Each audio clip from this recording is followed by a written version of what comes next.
Eu sigo com um outro assunto de polêmica. Eternizados em uma das duplas mais marcantes do futebol mundial, Romário e Bebeto cortaram relações. Os heróis do Tetra com a seleção brasileira em 94 não se falam mais. Em entrevista ao podcast Cheguei, do narrador José Carlos Araújo, o Garotinho, Romário fez duras críticas ao ex-companheiro e inclusive se referiu a Bebeto como traidor. Vamos ver um trechinho. Bebeto. Traidor. É, cara? É. Pô, todo mundo diz assim, o Bebeto foi o maior parceiro do Ronaldo, Foi, mas não é mais. Do Romário. Ah, foi? Me traiu. Politicamente? Na política. Ah, e outra história. Pulou de galho? Pulou. Mas na política isso não habitua, não? Você não se acostumou? Ah, não consigo. Mas você vê isso todo dia? Tem algumas coisas na vida que eu levo para sempre, fora e dentro da política. Mas você vê isso todo dia, não vê? Todo dia tem hora, mas é quando é com um cara que você gosta, que você conviveu e que você tem uma relação de amizade em todo sentido, isso é triste. Romário não deu detalhes sobre qual teria sido a traição. O fato é que nas eleições presidenciais de 2022 eles ficaram em lados opostos na corrida ao Planalto. Enquanto Bebeto apoiou o presidente Lula, Romário fez campanha para o ex-presidente Jair Bolsonaro, que foi derrotado nas urnas. E além da carreira nos gramados, os dois também tiveram trajetória em cargos políticos. Romário foi reeleito senador pelo Rio de Janeiro no ano passado. Já Bebeto não conseguiu se eleger a deputado federal. Nós entramos em contato com a assessoria de Bebeto e ainda estamos aguardando resposta. Para esse debate, eu continuo com o meu quarteto aqui, a Samanta, o Poit, o Tardelli e o Marco Aurélio de Carvalho. Ô, Marco Aurélio, a polarização transformou as divergências políticas em traição agora? Olha, não tenho a menor dúvida, talvez esse tenha sido o grande legado do bolsonarismo, que foi parido pelo lavajatismo no Brasil. Nos últimos anos, enfim, nós todos fomos obrigados a assistir esse tipo de situação, né? O presidente Lula costuma dizer, com muita propriedade, que era um luxo para o Brasil as disputas entre o PT e o PSDB. Nós perdemos várias disputas, enfim, aqui em São Paulo, e no dia seguinte nós fazíamos um debate extremamente civilizado, pensando no país, pensando no Estado, com divergências profundas, às vezes inclusive ácidas, mas muito respeitosas, dentro de certa liturgia.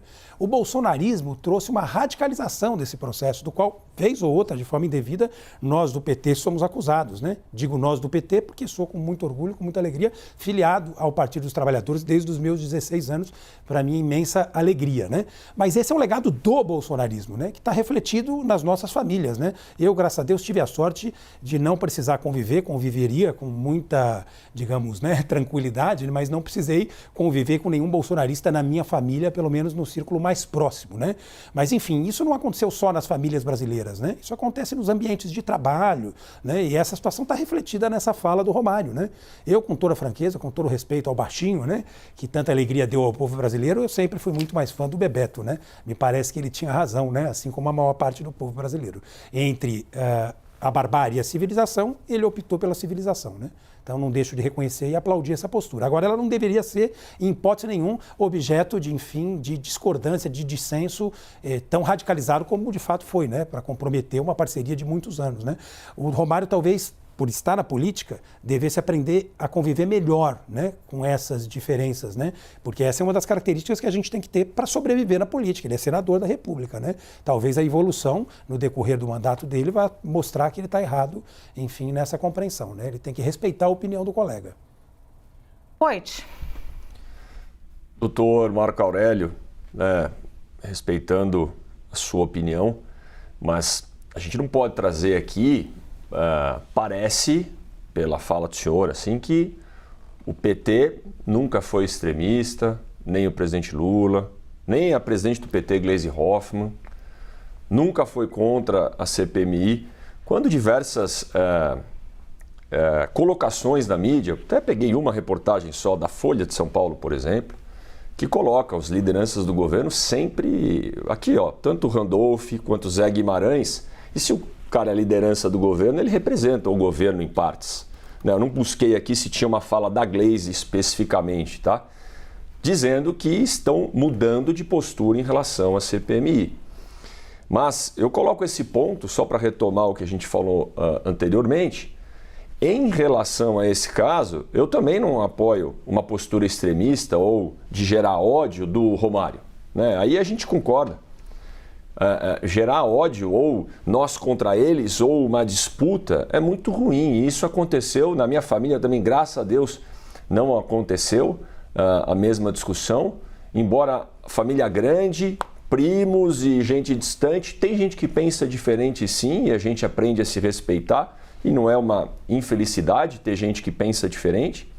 Agora, isso aconteceu em outras famílias, na política, não precisa dizer, nas empresas e até na dupla Bebeto e Romário, que também eu admiro muito, que deu muitas alegrias, preferia os dois jogando junto, né? O Romário, na minha opinião e por estatística, fez até mais gol e fez mais coisa aí na seleção. Agora, o Bolsonaro tem culpa, aí eu concordo com o senhor também, né? Estimular o extremismo, estimular o embate, estimular o nós contra eles, mas tanto quanto o presidente Lula. Nossa. Não vamos dizer que o presidente Lula nunca estimulou nada contra o Bolsonaro ou contra o Moro. O jeito que chama, o jeito que tira sarro, é o coiso, é esse, nós vamos ferrar, para não dizer palavrão aqui na CNN, com o Moro. Né? Nunca demonstrou raiva. Então isso existe dos dois lados, doutor. Essa é a minha divergência do senhor e eu acredito que a gente tem que trazer a bola para o meio de campo. A gente tem que acalmar os ânimos. Porque colocar a culpa num lado só, na minha opinião, não é o que acontece no dia a dia das famílias, nem do Partido dos Trabalhadores e muito menos dos dois líderes máximos, que só interessa para eles. Lula e Bolsonaro só interessa para eles essa brigalhada e esse extremismo todo no nosso país. Eu queria falar com vocês sobre timing um pouquinho, porque a gente está nesse tempo de conseguir sentar e conversar. Esse programa aqui é essa proposta, né? A proposta é, não vou fortalecer o que eu já acredito e vou o tempo inteiro ouvir as vozes que concordam comigo. E aí, de um lado e de outro. É um programa que tenta colocar vozes completamente diferentes para tentar conversar. Mas eu não sei... e até pelas mensagens que eu recebo diariamente, eu tenho que falar isso para vocês a todo momento, o programa é muito bom, mas eu gostaria que aquela pessoa não estivesse. O programa é muito bom, mas eu gostaria que aquela outra pessoa não estivesse. É assim que eu recebo mensagem todos os dias. Eu não sei até que ponto a sociedade brasileira gosta e quer sentar e conversar. Tardelli. Eu me lembro do Romário naquela frase famosa que ele disse do Pelé, o Pelé calado era um poeta. E eu vou pensar, vou devolver pro Romário. O Romário falando é o sertanejo universitário, sabe? Não, sertanejo universitário é bom. Não vai atacar o sertanejo agora, Tardelli. A capacidade... Pô, você, o Jorge Mateus, tudo. Você é fã e eu também, não. Vocês isso aí, né? Ele foi inoportuno, ele foi... Certo? Ele perdeu, olha, era um pênalti sem goleiro e o Romário chutou para fora. Certo? Lamentável que ele tenha feito. Não é o que a população via Romário e Bebeto como uma dupla tipo Pelé e Coutinho, aquelas duplas assim que entraram no imaginário das pessoas, naquela Copa dos Estados Unidos que a gente ganhou com um pênalti batido lá nas alturas pelo melhor jogador da Itália, né? Mas essa frase representa muito a intolerância que existe no Brasil, eu acho. Eu acho que ele representa essa intolerância. Se você não estiver comigo, você é um traidor. Eu divido o mundo em duas partes. Entre aqueles que estão comigo e aqueles que me traíram. Mas foi mais ou menos assim que aconteceu nas famílias brasileiras, né? Brasileiras, né? No grupo de WhatsApp e até nas mensagens que mandam para os apresentadores de telejornal. Eu até peço, para quem pede a minha saída assim, eu acho até que tem razão. Não vou falar nomes, não vou falar nomes. Mas até que tem razão, porque, sério, agora, o que eu fico imaginando é que essa fala é uma fala muito própria do momento que a gente vive. O mundo é maniqueísta. Ou as pessoas estão comigo ou elas me traem. É muito infantilizado isso, é muito raso. É a incapacidade de se estabelecer a política como a arte do confronto, da arte da síntese. O que ele teria traído, a traição é uma palavra terrível. A traição é aquilo que desfaz casamentos, relacionamentos, amizades, certo? porque ele, olha, foi na política, uma resposta assim que ele pensou e foi buscar uma palavra exatamente na tentativa de lacrar. É muito desse momento nosso, de pessoas infantilizadas, maniqueístas e tolas, com todo o respeito ao Romário, né, que como um bom senador não entrega a mesma qualidade que ele entregava como centroavante, né. Eu acho que é isso. Acho que é bem da nossa... Eu não estou discutindo aqui a qualidade do futebol dos dois, né? Porque eu sou muito fã dos dois no futebol, mas aqui acho que a fala do Romário traz um elemento muito forte, estrutural para a nossa discussão da sociedade brasileira. Eu acho que é mais por aí. Aliás, o Romário, como político, deveria ter um comportamento e uma fala muito mais apropriada para um político, né, de conciliação, enfim, mas não é isso que a gente viu nesse momento, mas que reflete um pouco da estrutura da sociedade brasileira, Samantha, só falta você para falar, acredito que reflita, sim, porque o que a gente viu de 2018 para cá, a gente pode dizer isso, acho que se acirrou, 2013 começou a sociedade brasileira a ter ali várias convulsões sociais, mas em 2018 a gente tem isso aí muito dividido, né? Quem está comigo e quem não está comigo é meu traidor ou é traidor e eu não quero nem a convivência dessa pessoa. Passaram a se chamar parte de genocida, parte de comunista e assim foi a sociedade brasileira. Estamos nós aqui sentados tentando conversar. Bom, Luciana, eu concordo com você que isso é fruto dessa sociedade dividida, mas que foi uma sociedade dividida que já veio desde 2003 com o governo Lula, quando colocou ricos e pobres, e mesmo na disputa com o PSDB, quando o Zé Disseu falava vamos bater neles nas ruas e nas urnas. E agora a gente tem esses extremistas, né, Bolsonaro e extrema esquerda, que é ruim para toda a sociedade.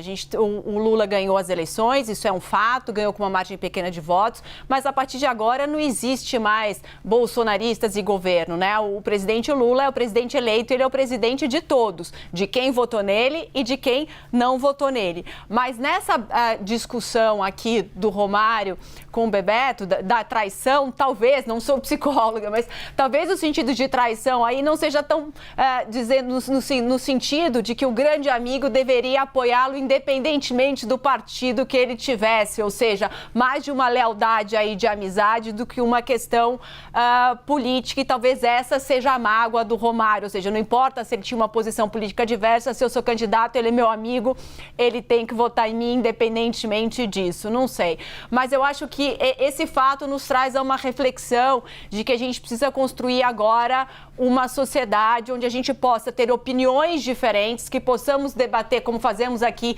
democraticamente, respeitando a opinião do outro, mas tenho certeza que todos nós aqui, que o que queremos é um país que se desenvolva com mais justiça social, com liberdade econômica, enfim, que a gente possa exercer efetivamente a democracia, que eu sempre digo, a democracia não é a ditadura da maioria, né? É o sistema no qual a maioria prevalece, mas a minoria tem voz, até porque a minoria de hoje pode ser a maioria de amanhã. Muito bem, eu vou fazer só mais uma rodada rapidinha sobre esse assunto ainda, porque a Samantha levantou aí uma outra temática que envolve, se você é amigo, meu amigo, você tem que votar em mim. Como é que é isso, Poit? Eu estou votando para alguém que vai decidir algo dentro do Congresso Nacional, que seja, do Legislativo ou do Executivo, mas decidir algo que eu acredito que tenha a ver com o meu projeto, que eu penso, né? Lu, quando eu fui candidato a deputado federal, e você tinha que... Não pediu voto nem na família, foi isso? Não, pedi. Pediu. Voto, e como eu nunca usei nada do fundão, o fundo eleitoral, eu tinha que pedir vaquinha também, né? Aliás, pedir dinheiro, mais ainda. É pior, se você chegar lá pro voto, às vezes o voto o cara até dá, mas a contribuição na vaquinha é mais difícil. Né? Aí você vê os amigos mesmo. Mas eu fiz uma vaquinha, inclusive, tanto em 2018 como anteriormente agora para governador, que deu muito certo. Pulverizou assim nas redes e tive bastante doação de pequenininho, assim, foi muito bom. Mas eu sempre falei, tanto na hora de pedir o dinheiro como pedir voto, gente, se você acredita nas minhas ideias, compartilha do que eu defendo, vamos em frente. Né? Não pode ter essa relação só porque é amigo ou só porque tem algum... Ou Pior, né? Quando tem algum compromisso, algum político que promete algum favor depois. Então, eu sempre abominei essas práticas. Mas afinal, você está me enrolando. Agora, o inverso, Lu, o inverso acontece. Quando você está no mandato, não tem que votar só porque é amigo. Ponto. Pronto. Tá no agora mandato, ele me respondeu. Isso, foi isso que eu quis dizer dando o exemplo. Quando está no mandato, pior. O cara acha que porque você é amigo, ou porque você nasceu na cidade tal, ou não sei o quê, que as suas emendas e as suas ações têm que ir para a instituição que ele trabalha, ou que tem que ir para a cidade. Gente, eu inclusive coloquei um negócio de transparência, chamei de emendas inteligentes, feita por o Instituto Nacional do Orçamento Público, gente séria, para botar critério. E inclusive isso me ajudava a blindar, falar, cara, você é muito meu amigo, mas inscreve lá, passa no processo seletivo, cumpre tudo que você tem que cumprir, porque não tem emenda, não tem favor para amigo. Então, nem voto, nem favor, nem emenda, nem nenhum privilégio, Lu. Muito menos cargo. Agora, Marco Aurélio, eu vou te provocar um pouquinho, porque você foi a fala, acho que mais dura aqui, quando falou que eu não tive que conviver com um bolsonarista, ainda bem, no meu entorno. E a gente, quando traz essa proposta assim, de conversa, né, de tentativa de recomeço, é uma proposta também, pelo menos, foi o que o presidente Lula trouxe quando falou de frente ampla o tempo inteiro. A gente vai tentar voltar a conversar nesse país. Então, acho que, pelo menos pelo que eu entendi, foi um pouco assim, distante disso que você falou. Não, ao contrário. Sim, eu tive realmente a explique. sorte de não ter que conviver na minha família, né? Seria hipócrita se eu dissesse o contrário, né? Porque o convívio seguramente no seio da família seria um pouco delicado. As minhas posições são públicas, conhecidas e sempre muito respeitosas, né? O debate franco, honesto, é sempre uma oportunidade singular para a construção de sínteses, né? E nós não temos nenhum problema de debater com quem quer que seja. Recentemente eu tive na Câmara a oportunidade de debater com o deputado Deltan e quero convidá-lo publicamente, quem sabe, com a sua mediação, de fazer a mesma coisa aqui na CNN, para falar sobre Lava Jato e sobre vários outros temas. Não há problema nenhum no diálogo, né? O presidente Lula é a única liderança política capaz de reconstruir e de reconciliar o país. A história do presidente Lula, Luciano e queridos colegas, se confunde com a história da democracia e do fortalecimento das instituições no país. Culpar o PT pelo surgimento desse ódio é uma espécie de miopia ou de cegueira deliberada. E veja, a história nos absolve. Nós participamos de todas as eleições desde 89, 94, 98, 2002, 6, 10, 14, 18, 22. Perdemos várias e ganhamos muitas. E nunca comprometemos as regras do jogo democrático. Ao contrário, a gente sempre se submeteu a elas. Às vezes de forma mais firme, mais contundente, porque o debate político dá oportunidades para isso, mas sempre respeitando certa liturgia. Nós fomos vítimas da radicalização desse processo, talvez por conta do avanço nefasto do lavajatismo no país, a partir de 2018. E veja, hoje nós estamos governando com um centro democrático, querido Vinícius. Quem está conosco? Exatamente aquelas lideranças que tentaram viabilizar uma tal terceira via. O próprio ex-governador Geraldo Alckmin, que para nossa alegria hoje é nosso vice-presidente, a Simone Tebet, que já nas eleições optou por um outro caminho e saiu candidata à presidência da República, a nossa querida Marina Silva, que devolveu a esperança agora à frente do Ministério do Meio Ambiente, e outras diversas lideranças. O presidente Lula está dialogando com o Lira, que era um dos expoentes, enfim, do bolsonarismo dentro da Câmara. Está dialogando com todas as forças políticas, né? E é vítima, e continua sendo vítima dessa indústria do ódio. Mas eu não tenho a menor dúvida que um dos grandes legados que ele vai deixar no país, além do combate com êxito, né, novamente da fome e da miséria, vai ser esse legado de construir no país novamente um ambiente saudável para que a divergência possa se colocar.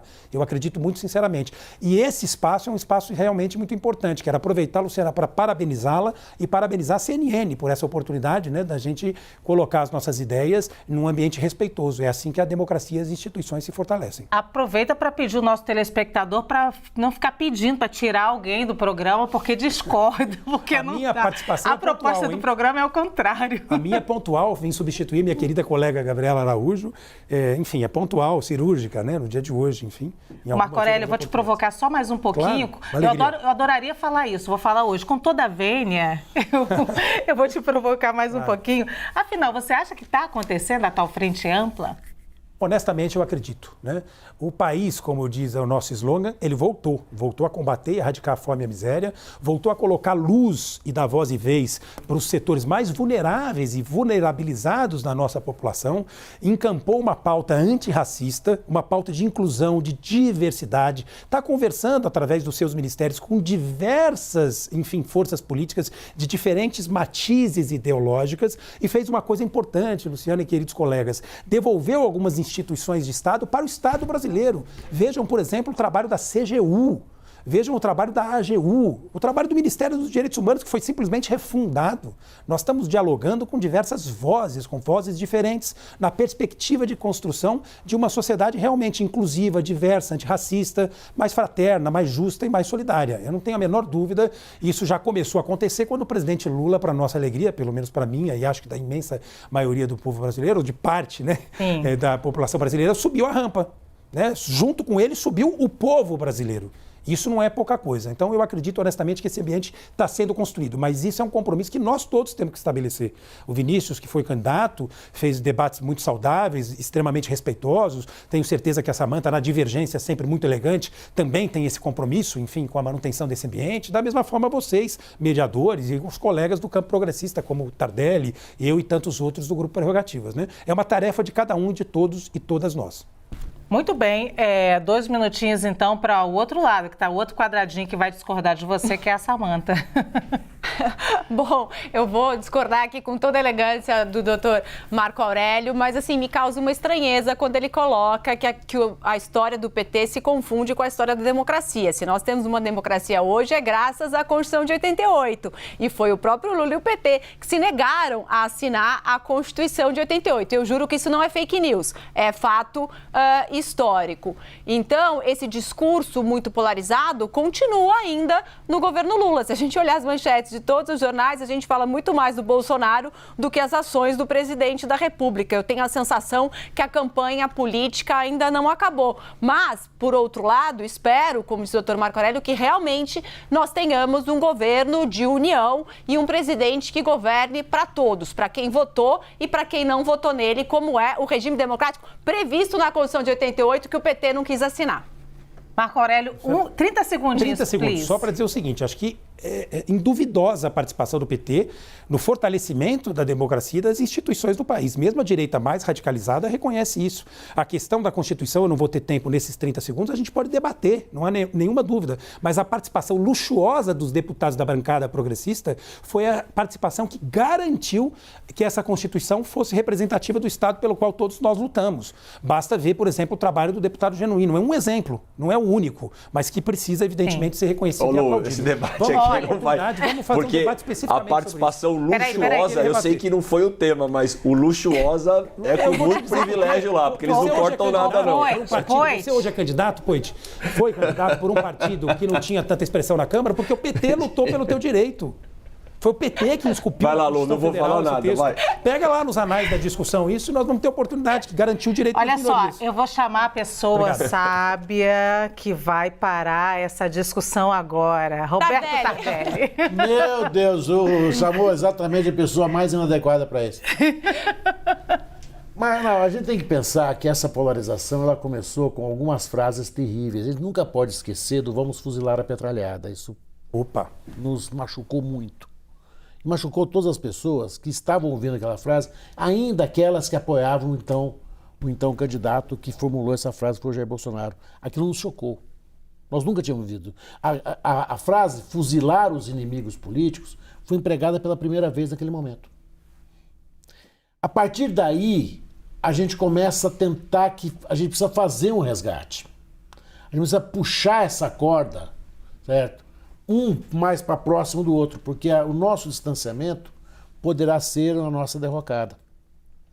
Nós não podemos imaginar que um governo possa existir com metade do país apoiando e outra metade boicotando tudo que ele faz. Né? Isso não existe. Nós temos que pensar hoje numa situação que nós temos 30 milhões de pessoas famintas no Brasil, que é uma coisa que deveria unir todos os discursos. Todos os discursos. Nós temos no Brasil um problema chamado fome, que nós temos que enfrentar. Eu ontem passava pelo nos baixos do Minhocão, já tarde da noite, e aquilo era um conjunto habitacional de pessoas absolutamente excluídas de qualquer processo político, social, cultural, econômico. Eu olhava para aquelas centenas de pessoas, não são dezenas, são centenas. É muita gente. E pensava assim, o que nós podemos fazer para chegar e falar assim, ó, nós temos que tirar essas pessoas. Não é tirar as pessoas, nós temos que oferecer a essas pessoas condições mais dignas de vida. Como lutar pela dignidade humana dessas pessoas todas aqui? Eu saí de um julgamento ontem, eu levei um coro no tribunal desse, da gente perder o rumo, né? E ficava olhando assim, puxa vida, a gente lutando contra a superlotação carcerária, que é um dos horrores do Brasil. O que a gente pode fazer em relação a isso? Eu acho que agora, o momento, e esse momento, a frase do Romário nos possibilita essa discussão, é estabelecer o seguinte: sobre qual base a gente pode evoluir juntos? Nós sempre teremos sua divergência, sempre teremos discordância, e isso é parte da democracia. Mas 30 milhões de pessoas nos unem, 30 milhões de famintos nos unem.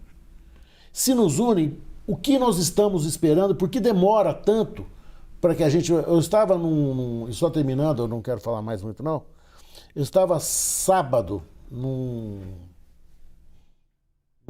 ocupação do movimento dos trabalhadores, do Movimento dos Trabalhadores Sem Teto aqui de São Paulo, e ouvindo as pessoas que lá moram, né? E como é urgente tudo para eles. Como que eles precisam de tudo para agora, como eles precisam de tudo imediatamente, porque eles não têm nada.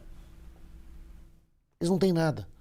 Eu fico assim, eu saí de lá muito pensativo, no sentido de que alguma coisa dessa nossa discussão tem que chegar para essas pessoas. Eu não quero mais estar certo. Eu quero estar ajudando essas pessoas. Se eu tiver que mudar de opinião para tirar uma família que seja lá do baixo do Minhocão, eu mudo imediatamente. Eu preciso, e eu vou me alimentar dessa esperança, de que um dia a gente possa, com todas as divergências que tenhamos, chegar e falar assim, alguma coisa nos une. E o que nos une? São esses 30 milhões de famintos que a gente não pode tolerar mais no Brasil. É insuportável isso.